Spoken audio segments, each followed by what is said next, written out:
I'm sure if you live in South Florida or anywhere in Florida for that fact, like me, you've heard a lot of stories recently of there being an increasingly large amount of sober living facilities, sober living housing, and treatment centers in South Florida. Now, the issue I want to address is the sober living houses.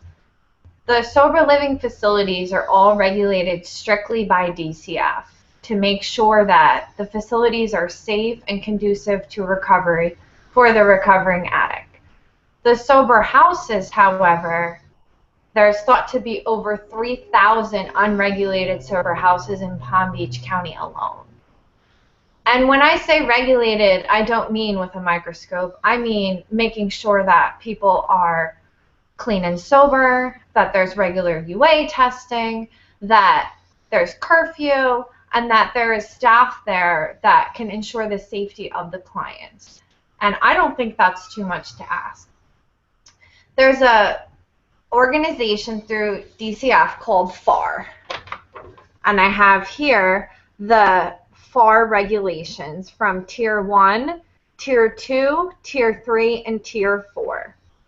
Tier 1 is basically like a client-ran sober house that's not ideal for FAR regulations. Tier 2 has a little bit more rules and structure, but not many. Tier 3 has to be clinically regulated, and it has to be completely supervised and monitored and audited for quality. And level 4 is a service provider. So it would be a place where there was a doctor in charge of it. Now, July of last year, FAR made an optional regulation program that you can decide or not to decide to be part of. So what do you think would happen? The good sober houses are FAR regulated, and the rest that are not providing good care for the clients are not regulated because that's the loophole in the law right now. And I'm not sure how much public interest people have. This personally interests me because I work in the field and I care a lot about recovery in general, but how would you feel if you saved up your life savings to buy a home, and the next thing you know, a 4-bedroom home turns into a 10-person sober living facility that isn't being ran properly, meaning people are using drugs, meaning people are putting themselves in harm's way, meaning that the higher ups are essentially being overshadowed by the overwhelming desire to profit and in turn sacrificing the safety of the clients. I'm sure you've heard, because it's all over the news and it's all over the Palm Beach Post, the stories of young kids coming down here for recovery.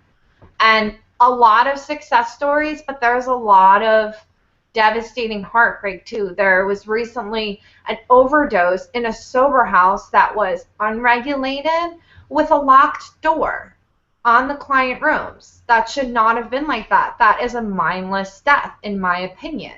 So what we can do, and right here, this is the telephone number for DCF. You would call with option 2, because if you see or suspect anything like this, it would be best to call and report abuse to a disabled adult. And who's more disabled than a person who is seeking recovery and very fragile in early recovery? So there is the number, and I'll bring it up again before I close. Okay.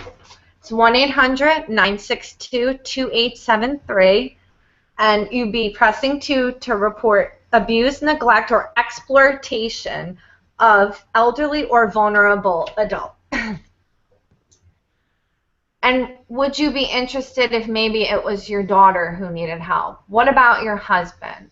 What about your niece? What about